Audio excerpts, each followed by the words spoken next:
Okay, morning, mums and dads. I think it's a bit dark here. 1 second.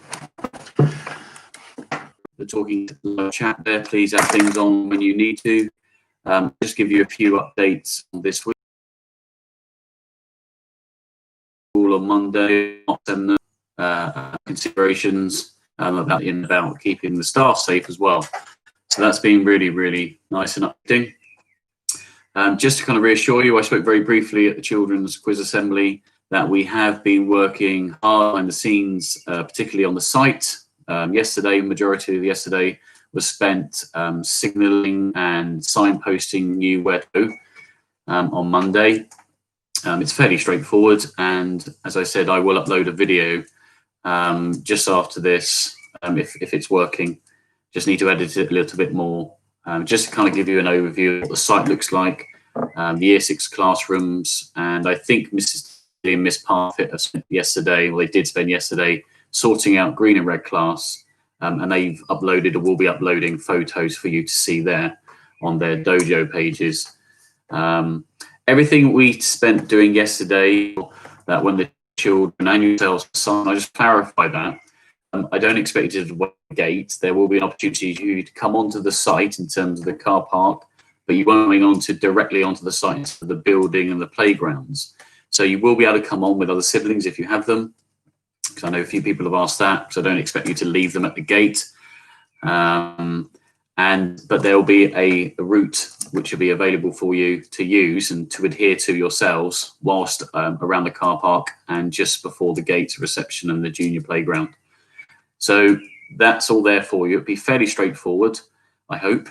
I'll be there. I know some governors are going to be turning up, and the teachers that are teaching that on Monday will be there to direct the children where to go. If you're a reception parent, you'll be allowed to stand on the little spots we put on for the children to wait on until the teachers have obviously directed them into the playground for you to say goodbye to them there. It's all very colourful and straightforward, and you'll see that on the video as well, and it's fairly well highlighted where you need to go after you've done that. There's lots of arrows, etc. I have said on the video that the key worker children and the families coming in, that should be more of a kind of conveyor belt, really, because we're just going to let you in, and you're due to be in no later than 8:45. It's really important if you're a key worker family that you come in as prompt as possible, so those families can go off site and wait for the reception and Year 6 families that will be arriving around 9 o'clock.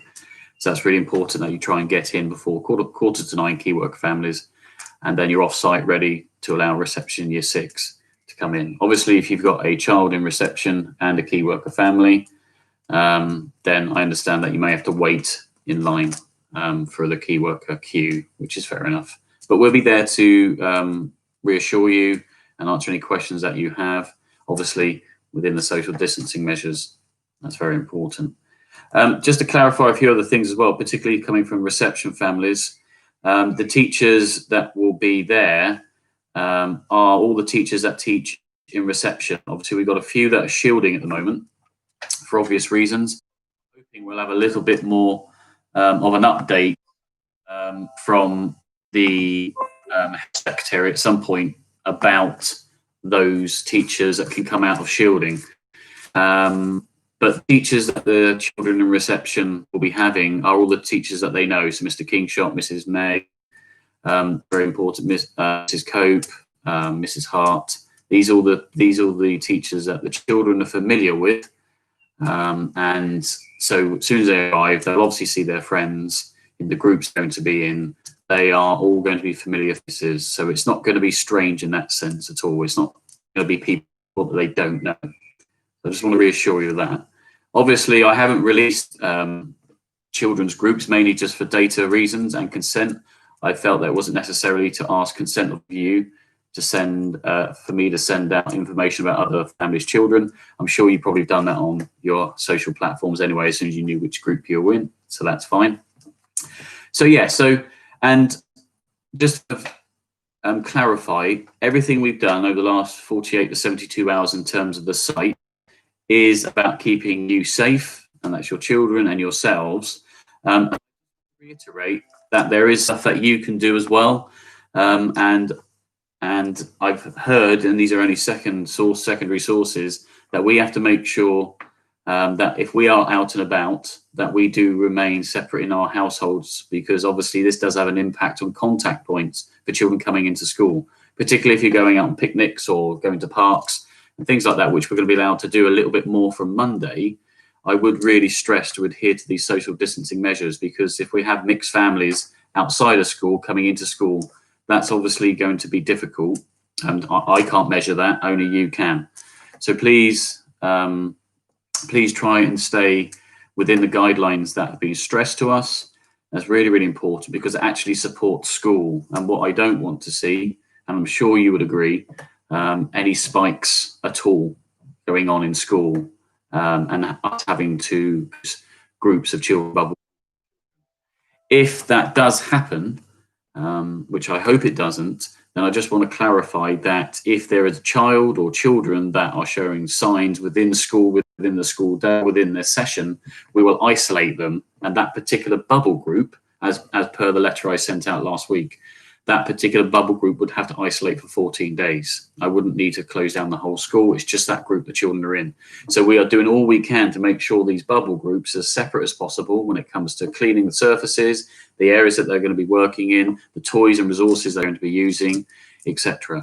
So that's really important, that you help us maintain the social distancing measures that are in place to the best of our ability. I think that's really important. Okay, if you've got any questions, please don't hesitate to throw them my way. Coming through. For those, obviously, families that might be listening in that haven't got children going into school on Monday, as per the letter I sent out last week, we will be continuing with the homeschooling. And my teachers today, some of them may have already done it. I haven't checked Dojo this morning, well, not individual classes, putting on a outline, a weekly outline for you with links and activities for the children to do, hopefully to try and make your week a little bit easier and a little bit more organized. Some of the teachers may have put down daily things. Some of the teachers might have just put down an overview in terms of the week, and it will be up to you how you manage that within your week. So hope you like seeing those. And again, stress, as per the letter last week, those teachers, I mean, a lot more teachers are going to be in school now teaching these bubble groups across the federation, and they won't be able to check in on Dojo every single day because some of them will be teaching.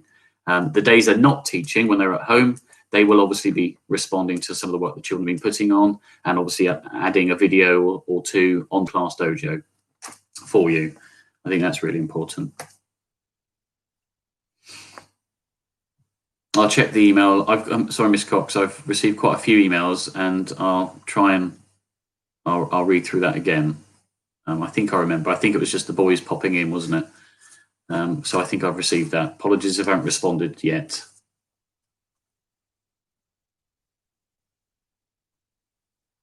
Thanks, Miss Costa. Yeah, it's been very unprecedented. It's been a very remarkable set of circumstances for all of us to follow. And I stressed, I think, and I have done, I will continue to do so, the team that we have at Parton Manor are just fantastic. And they are just doing what they do best behind the scenes. And they're always asking questions, they're supporting one another. And I feel really proud that we've got staff across the site that are talking to one another. And as teachers, we stay in contact at least twice a week and sometimes daily with our own WhatsApp groups, just to kind of help each other out and let people know what's going on, but mainly just to support one another as well, because as you can imagine, not being at school as a team, being a virtual team is a very different kind of kettle of fish, and trying to make sure we motivate and support one another is a little bit more difficult, but we seem to be doing that. And as I said, I think any communication that's coming out of school, I can't take credit for at all, and I speak on behalf of the staff that they are doing all they can to make sure that when children start next week and ongoing before the summer holidays, whatever that might look like, they are doing it in the best interest of your children. So it's a very strange time, and a lot of thought being put in, and we'll continue to review every day And all the teams on site next week that are teaching will be talking to one another, and we'll be reviewing every single day to see how things have worked, how we can improve, and how we can develop things. And that'll take a bit of time, because obviously we'll be bouncing off the children a little bit, and trying to see where they are and how they're feeling. So things may change, but as I said, we've got a very, very strong team, and they will adapt to whatever needs the children require. Yes, just to confirm that I do need a parent to come and drop their children off. That's really important, no matter if they're in reception or year 6. I know ordinarily children could walk to school on their own, but because this is very, very different, I do need to see a parent dropping their child off. I think that's really important for me, and to make sure that the children are safe and happy, because even though they are year 6 and they probably deal with it a bit better, it is going to be different. And I do need to see that. And obviously collecting is really important as well. So yes, please, a parent per child. I'd appreciate that. Thank you.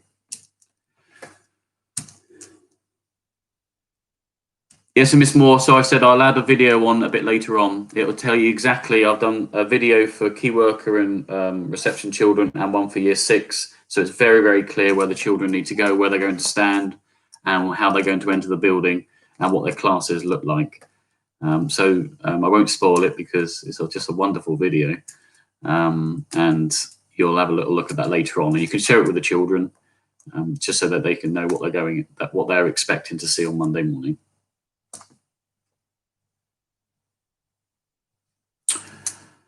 Right, okay. Well, I don't think I've got anything else to mention, unless you've got any other questions. Oh, here we go. We've got one here.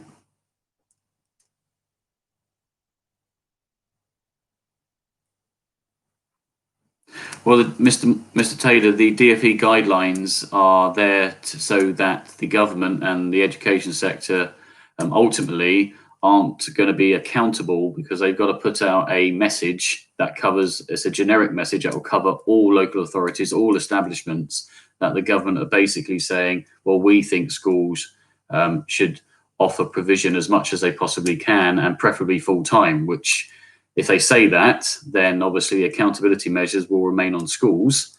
And I know some schools aren't open until the 15th of June because they're not ready and they don't have the staff. So essentially, that's the reason why we have small bubbles, to obviously adhere to the rationale around social distancing, but mainly because we have staff that are shielding, and we need to have at least 2 members of staff with the reception groups, the 4 bubbles in reception, which obviously is quite a lot of staff. And our increasing key worker group, which is continuing to increase, is going to be requiring a lot of members of staff as well. So we are using all members of staff to balance that up with homeschooling and the planning that requires with that as well.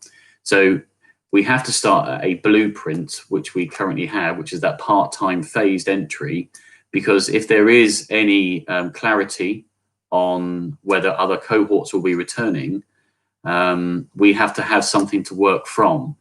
Now, I'd rather be working from a phased part-time offer of sessions for the children from that end, rather than to cut provision, because that wouldn't necessarily be fair on the parents who have organised work, organised shifts.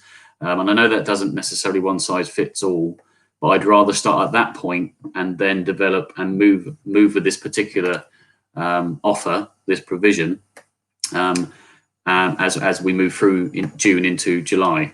Now, I have stressed this quite clearly, that the priority group are the key work children, and that's been very, very, very clear from the start of this from the government.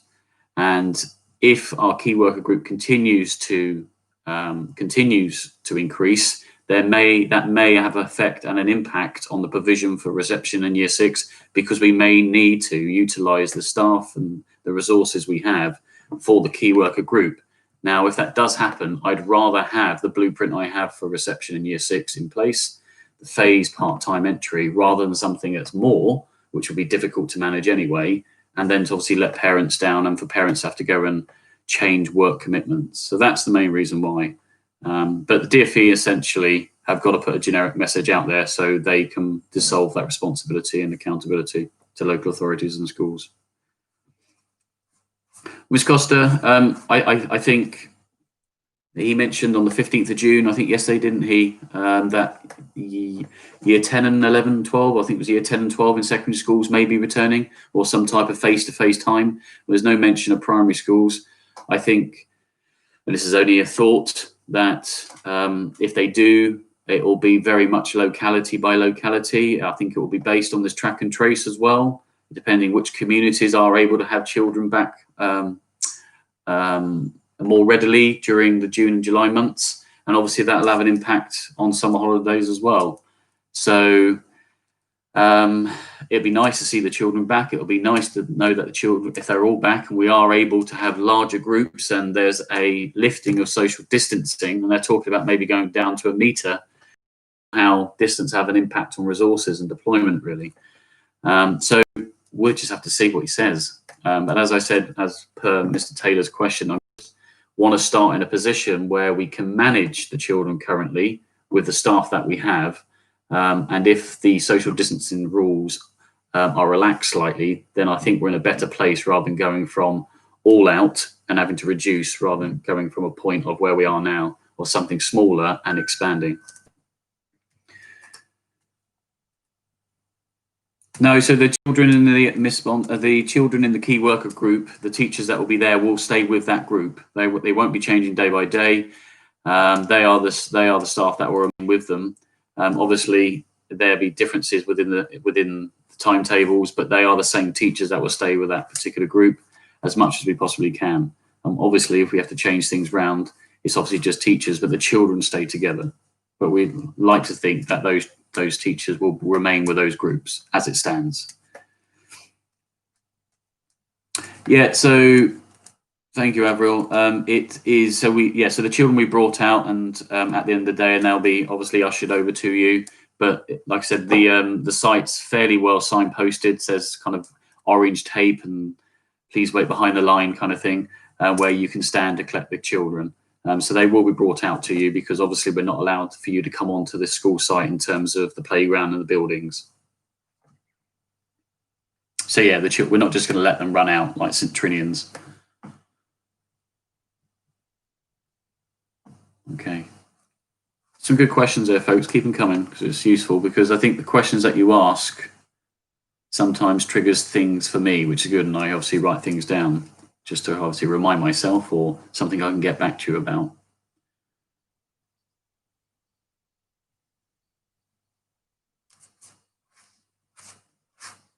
Right, okay, it's a good question. I think I've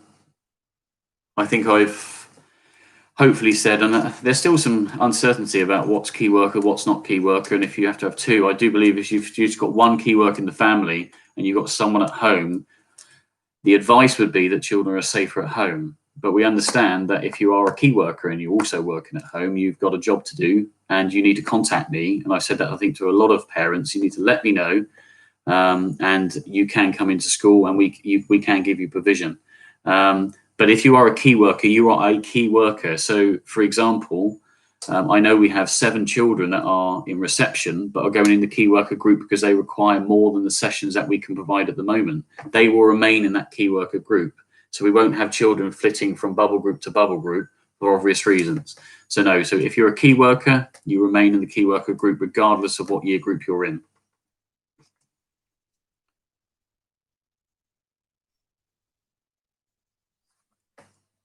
Yeah, so I'll dojo that, Mr. Taylor. That's a good point. Yes, I'll do a kind of a little summary and things, and I'll just remind parents regarding picnics and parks and sharing things. I think that's really important. Yeah, I'll do that.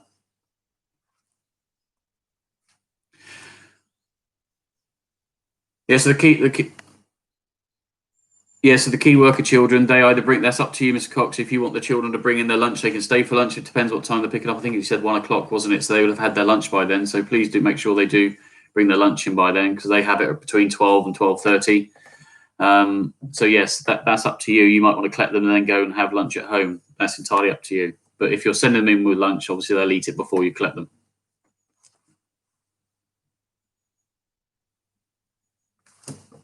Okay.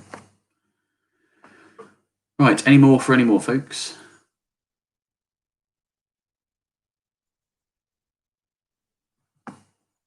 Lovely. Right. As I said, once I finished here, I'll finish off this video and I'll upload it to the Class Dojo pages for the infants and the juniors. Please have a look through that. Let your children look through it. If you've got any other questions, either dojo me or email me directly, and I'll try and get back to you as soon as possible. And just apologies if I haven't got back to people straight away. I think on the whole, I've got back to most people. And I know if I haven't gone back to you on dojo, I might have hopefully mentioned some of those things during the talk today. Yes, well, in the bubbles, they were still doing the 2 meter distances as much as possible. And I think with the primary children, they've made it very clear, the government have made it very clear in their guidelines that obviously, if we're talking year 6, they're in groups of 10 in the classroom. When they go outside, they'll be split into groups of 5, but those children are going to obviously be a lot closer than 2 meters at some point. We'll be telling them to adhere to them as much as possible, but they have said that they have accepted that children in primary schools will find that tough. But obviously that's mirrored with the science and the scientific knowledge that children at this particular age in primary school don't necessarily transmit or contract. And I think that hopefully will be reinforced as soon as the track and trace is available for local communities. That will support, and hopefully going forward, which will then obviously have an impact on those 5 tests that the government have outlined, that other cohorts of children might be able to come back if the social distancing measures are reduced. So that's how I see their way of thinking. If children are less likely, which I hate that phrase, but that's the phrase they're using, less likely doesn't mean 100% to me, but we're doing the best we can in school to keep the children at 2 meters. And if track and tracing work within the community, then let's hope those social distancing measures will be lifted slightly to allow children a bit more freedom, which will then mean we can have more children in school. That'll be my way of thinking in terms of the flow chart of how it would work. Yeah, as I said, I think, Miss Moore, you came on a little bit late, but yes, you can. So I haven't said you can leave your children tied up at the gate. You can walk onto site with them, but it's very easy to see where you need to walk and drop the children off. I understand that if you've got 3 or 4 children who are not coming to school and you need to bring them with you, I completely understand that. Obviously, if you've got someone else at home that can look after them and one adult brings the child, that is obviously preferable, but understand that's not always the case.